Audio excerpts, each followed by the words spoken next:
बात की चिंता। बहूनि सन्ति नामानि रूपाणि च सुतस्य ते गुणकर्मानुरूपाणि तान्यहं वेदनो जना। गर्गाचार्य कहते हैं नंद बाबा, आपके बालकों के नाम क्या रखूं? मन में तो आ रही, कह दूं कि यह साक्षात भगवान है। सहस्त्र नामावली, इनके तो हजारों नाम हैं। किस किस नाम से पुकारेंगे इन्हें हम? मगर भगवान की लीला में सहायता कर रही थी। गर्गाचार्य ने भी अपना रोल निभाया। गर्गाचार्य बहुत उत्तम कोटि के ज्योतिष थे। और जैसे ही बोला कि नामकरण संस्कार किया जाए महाराज, तो नंद बाबा झट से तैयार हो गए। चलो बहुत बड़ा आयोजन रखते हैं, फिर सब लोगों को निमंत्रण पत्रिका भेजी जाए। गर्गाचार्य ने हाथ पकड़ा कि महाराज, तुम जितना उत्सव करते हो कंस को खबर लगती है और वो उसके राक्षस भेजता है। ये काम गुपचुप तरीके से कर लें अपन लोग, गौशाला में बैठते हैं चल के। और पहले साहब कोई भी काम होता था पवित्र गौशालाओं में हो जाया करते थे। देखने की चीज होती थी गौशाला, जहां गैया बनती थी। धन्य क्षेत्र जहां भी हम लोग रह रहे हैं, यहाँ तो गाय वाय सबके घर में है। शहरों में बहुत बुरी हालत है। हमारे वहां तो अब कुत्ते पलने लगे महाराज। गोपाल कृष्ण भगवान की जय। दोनों के नामकरण के लिए माता रोहिणी और जसोदा के गोद में बालकों को बिठाए गए महाराज। और गर्गाचार्य जी ने दोनों के नामकरण किए। इनके नाम अनेक अनुपा, मैं नृप कहूं सुमति अनुरूपा। मैं नृप कहूं सुमति अनुरूपा। गर्गाचार्य कहने लगे कि ये जो रोहिणी माता की गोद में है, गोरे गोरे गौर वर्ण के ये हैं। बल की अधिकता होने के कारण इनका नाम तो राम है, पर बल की अधिकता होने के कारण इनका नाम बलराम जी रख दिया जाता है। बोले बलराम महाराज की। और जो मैया आपकी गोदी में बैठे हैं लाला, थोड़े सांवले हैं, इसलिए इनका नाम हम कृष्ण रखते हैं, क्योंकि कृष्ण का अर्थ भी काला होता है। बोलिए कृष्णचंद्र भगवान की जय। और संस्कृत में करसति इति कृष्ण, जो आकर्षण पैदा करे, जो आपका खिंचाव पैदा करे, जो आपके चित्त को अपनी तरफ खींच ले, इसका नाम कृष्ण। बोले सच्चिदानंद भगवान की जय। अब मैया कहने लगी, ऐसो आड़ो तेड़ो नाम रख दियो पंडित जी तुमने, ये कृष्ण तो बोलते ही नहीं बने। अभी भी कई माताओं को जो नाम नए नए लोग रखने लगे ना, अद्वैत और कुछ क्लिष्ट नाम आजकल आ गए, भी पुरानी मैया उनसे बोलते ही नहीं बने। ओ भैया सीधो गुड्डू उड्डू बोल तो चल जाएगा। इसलिए मैया ने भी नाम रखा, हम तो इसको कनुआ कहेंगे, कृष्ण अपने मुंह से निकलने वाला नहीं। पुराने लोग आज भी सीधा नाम लेना पसंद करते, बहुत कड़क कड़क और कठिन नाम बोल नहीं सकते। यदि प्रद्युम्न बोलो तो परद्युम्न नहीं बोले अपने कई बार, और भैया ये प्रद्युम्न बोलते नहीं बनेगा। इसलिए नाम सरल। और नाम रखते समय हम आज भी सावधानी रखनी चाहिए। पूरे संस्कार के साथ नामकरण किया करें। एक छोटा सा हवन रखें, चाहे भले गायत्री परिवार के लोगों को बुलाएं, जहां पूरे संस्कार कराए जाते हैं।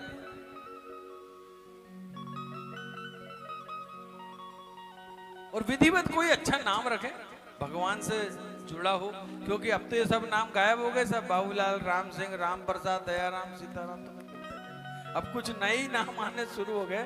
और फिर भी वे नाम सरल हों और गुण से मिले हुए हों तो बहुत अच्छी बात है। नाम रखते समय हम बहुत सावधानी रखें। और उनके जो निक नेम रखने की आदत पड़ी हमारे घर में, अंटी बंटी, टोनू, मोनू और क्या क्या बोलते हैं सब ना, हमारे भैया तो अभी तक टिक्कू भैया क्या, अब बताओ नाम रख दिया कुछ भी। अब उनके बच्चे के बच्चे हो गए मगर वे दादाजी को बोलेंगे तो कैसा लगे। छोटा मोटा प्यारा नाम घर का लड्डू गोपाल रख दो मगर नाम मत बिगाड़ो किसी का भी। ये कथा में अपील है आपसे कि नाम अच्छा रखो, और छोटा सा नाम भी घर में रखना है ना तो ऐसा कुछ मत रखो जो जिसका कोई मतलब ही नहीं हो। आज मेरे गोविंद के नाम रखे गए महाराज गर्गाचार्य महाराज ने और कन्हैया दोनों अब घुटने घुटने चलने लगे हैं, घर में खेलने लगे हैं, थोड़े थोड़े बड़े होने लगे हैं। अब भगवान की ये सुखदेव कहते हैं माखन चोरी की लीला। अब अपना एक बाल गोपाल चोर विद्या प्रचार प्रसार मंडल, यही ना महाराज, एक मंडली बनाई, नामकरण किया गया। जैसे हम लोग एक समिति बनाते हैं ऐसी एक रजिस्टर्ड समिति बनाई गोविंद ने कि भैया इसमें सब ज्वाइन हो। सब ग्वाल बालों को इकट्ठा किया गया और कृष्ण को तो सब पता ही था कि यहाँ का जितना भी मक्खन घी है सब कंस को सप्लाई हो रहा है। अब ऐसे तो लोग देंगे नहीं अपने को खाने में, और सब दुबले हुए जा रहे हैं सब ग्वाल बाल कि भैया चोरी करके ही खाओ मगर ताकत बनो तो अच्छी हो।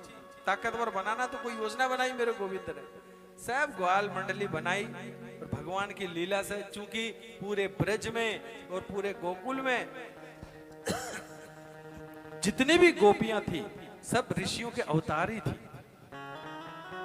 दंडकारिण वन की वे सब ऋषियां जो जितने तपस्या करते थे भगवान के, भगवान ने राम अवतार में आशीर्वाद दिया कि जाओ मैं कृष्ण अवतार में आऊंगा, तुम सब गोपी बनकर आना,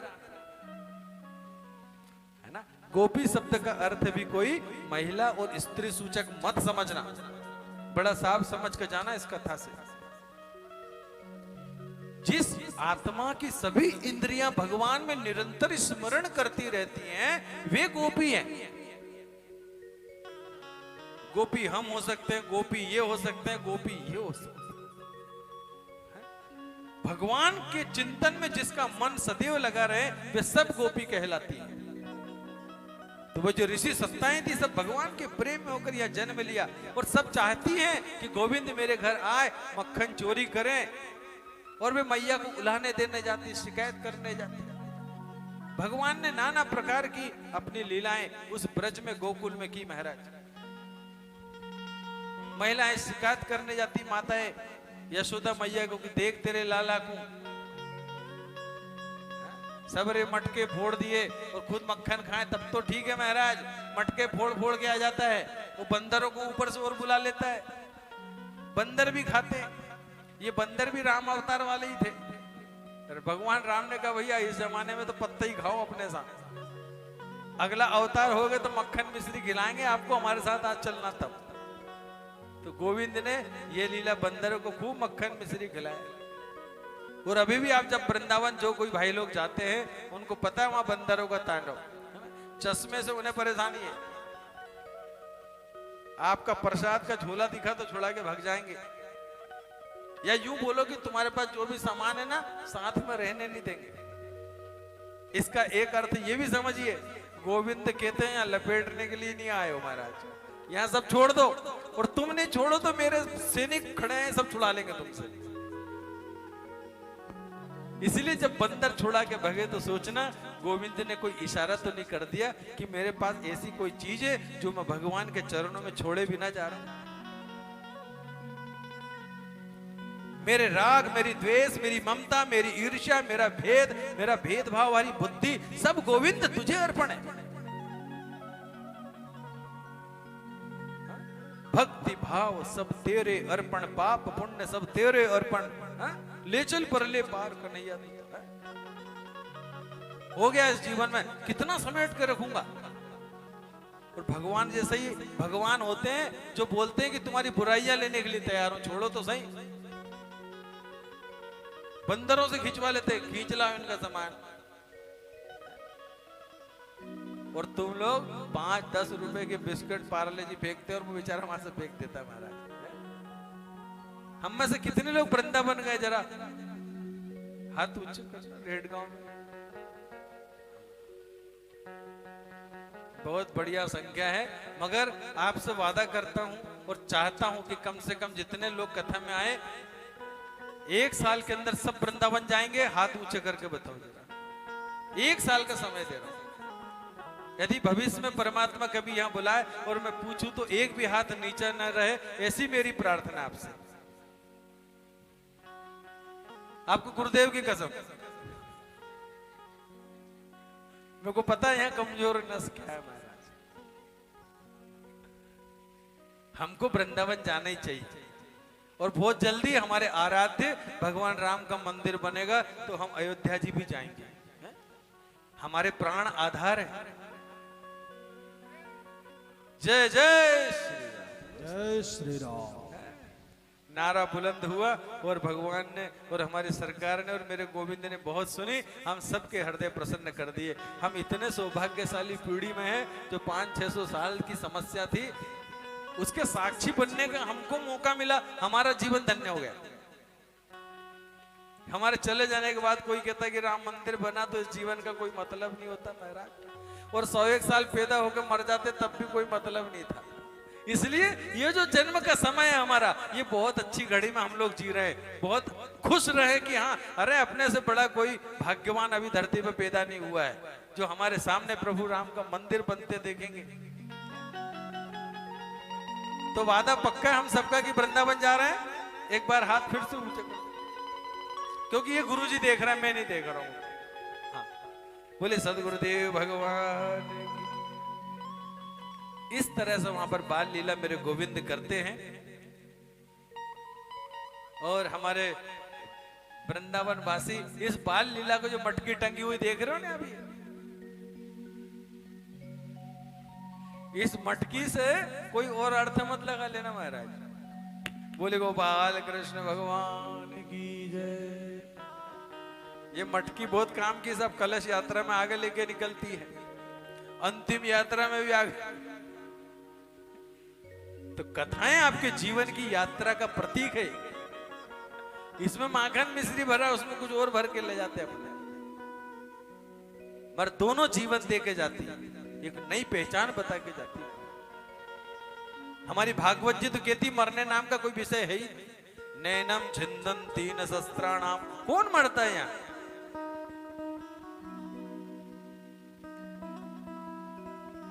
मरते तो वो है जिनने भगवान का भजन नहीं करा, बस। मरता वो जो भगवान का भजन नहीं करते। कल मैंने कहा था ना कि जो मुर्दे को वो ले जाते हैं ऊपर धर के, सब राम नाम सत्य बोलते, वो ही नहीं बोलता बेचारा ऊपर वाला जो बैठा है।